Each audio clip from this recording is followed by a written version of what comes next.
TNT Race family spending the weekend in wine country here in Sonoma, California, Infineon Raceway. And our thanks to Steve Page and his staff and all the great people here at this track that make this such a pleasant visit for us and for all the fans that attend this race. This is a fun place to come. Yeah, it really is. And by the way, NASCAR wants to thank everybody for your support at the track and by watching on their TV partners, including us at TNT. Field getting one to go. What's it going to look like when they go back to green? Let's revisit Wally's World. Infineon is one of 2 road courses on NASCAR's top circuit and provides multiple challenges to the drivers from the moment the green flag is dropped. One very tricky corner is turn 3. You enter by climbing a hill where you can't see the racetrack on the other side. So aim for the curb. This not only gives you a target to hit so you won't blow the exit of the corner, but it also helps turning the car over the hill. Not to mention, it looks cool and it's fun to do. If you are going to have a shot at winning here at Infineon, you'll have to keep it pointed in the right direction. It takes a lot of guts to do that. It sure does. Or no brains. That too. Fans, let's check in with Larry McReynolds for his rankings for today's AT&T Fastest Pit Crew at Sonoma. Guys, I'm going to tell you what, this is a tough one here, but my #1 vote right now would be Kenny Francis. We just talked to him, Casey Kane in that 9 car. Remember, when everyone else pitted on that first caution, they stayed out there. They were one of the last cars to pit in the very beginning of this race. You got to tip your hat to Frankie Kerr, Marcos Ambrose in that 47 car. Starting at the rear of the field up there in the top 10. And how about Jimmy Johnson, Chad Knaus up there in the top 5? And that's after a pit road speeding penalty. So that'll be my 3 picks for right now. Hey, did Kane pick the outside? Because that's a first if he did, right? Did he pick it against Tony? He was on the outside last time when you called it. You called but it he last was in time. second spot. But he was second. Oh, okay. He was the leader, he and he picked the outside. But he beat the guy from the outside. Yeah, that's right. But the last time it was Scott Speed. This time it's Tony Speed. Right.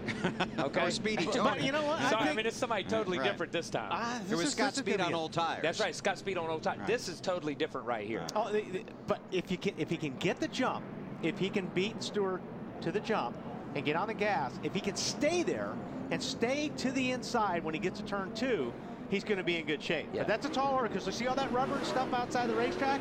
That's the stuff that he's going to have to deal with if he gets a foot off line. Be 23 to go when these guys get to the line. This is the exact situation these drivers have been talking about since they got to Sonoma Friday morning. A double file restart in the late laps of the race, and how much traffic there will be in the first 2 or 3 turns. Well, I don't know how much traffic there's going to be. 42 cars. Yeah, there's going to be a lot of traffic. There's going to be a lot of traffic. This is going to be cool. 39 cars on the lead lap. See if he gets a jump. Go now. I think he got a heard good you, jump. man. I think he heard you. He got a good jump. He did get a good jump there. Ooh, Montoya's good. Is he going to stick it in there? He is. This is going to be very big. Nice, very nice. That's a good move on Montoya. That's a gutsy move on Montoya because you got to jam it in there and then get it stopped at the top of the hill and not hit Casey up there. But this is what you have to do right now. You've got to put your car in a position that you wouldn't have earlier. You're gonna see, like, see 11 going down here. I'm surprised 11 didn't go in there a little bit harder. Wow, he's all over his rear bumper too. You saw Jimmy block right there. Jimmy knew he didn't get up off that corner good and he had to block. 47, taking a look. That curve right there is incredible. If you laid a straight edge across that curve right there and went out, it's 2.5 feet tall. I mean, it really takes the car, almost stands the car up on its sidewalls when you come around that corner. It's not on the, you're not on the tire patch anymore. You're on the sidewalls. That's 5th, that hurts 6th, when and you hit 7th. that thing. Yeah, it does. Sorry about that. Ambrose in that 47. Then he's going to try. No. Jimmy Johnson's putting on the blocks right now. And this is where you start, like I said earlier, when you start driving in your mirror, you start making mistakes. And when you block somebody like this, basically what you're doing is really, especially after restart, you're trying to block them to get their tires heated up, and then you can fall back into your rhythm. Sometimes you're not as fast as they are right on the get-go, but you feel like if you could block them for a couple of laps, maybe I can get my stuff heated up and then I can get away from it. But the thing is, too, when you block somebody, you're taking yourself off the racing line, which completely just messes up your rhythm. So you got to be careful. If you're going to pull off somewhere and make the block, you may get past because you're offline. Stewart, Montoya for second. Look out for that wall. Thank you. Kurt Busch right behind them. Nice move. Yeah, strong move by Tony right there. That's a power there. Clear. Now Kurt Busch wants that position from Montoya. That's a tough pass to make right there if you're on the outside on that left-hander. You can not get a whole lot of room. Yeah, you get all the way to Guy's door, and you still got to let off because he's got the line going in. Do we take our hats off to these guys for that double file restart? I think I do, because, listen, this is what we wanted to see. It's made the racing a lot better, and everybody's got through it today cleanly, so it can be done. And this was one of those places where everybody was worried about. Here we are 2 or 3 laps. Ooh, look at 11.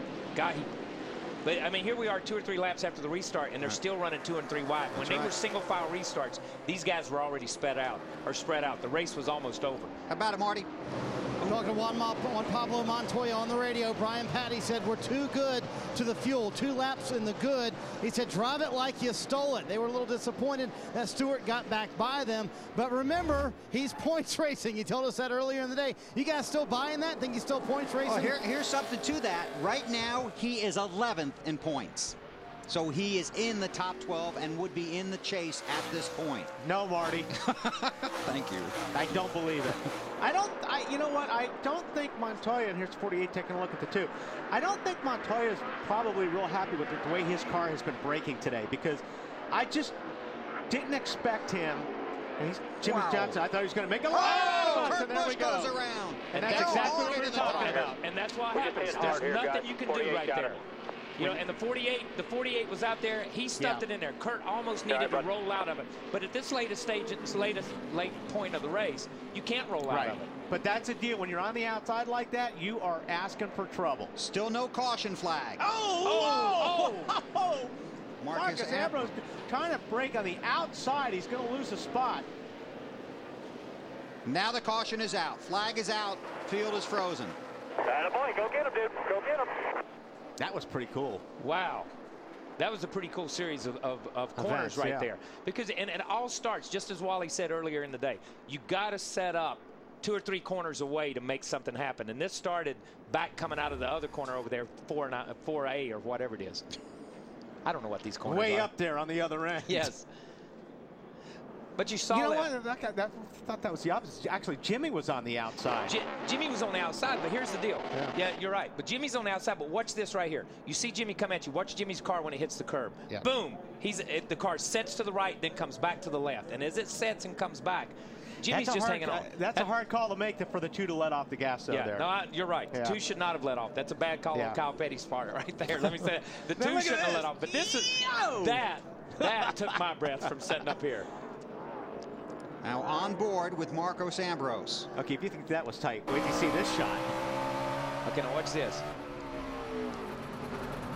Oh, we got a little wheel hop there, too. And that thing is hopping at the same time. He dodged a bullet on that one.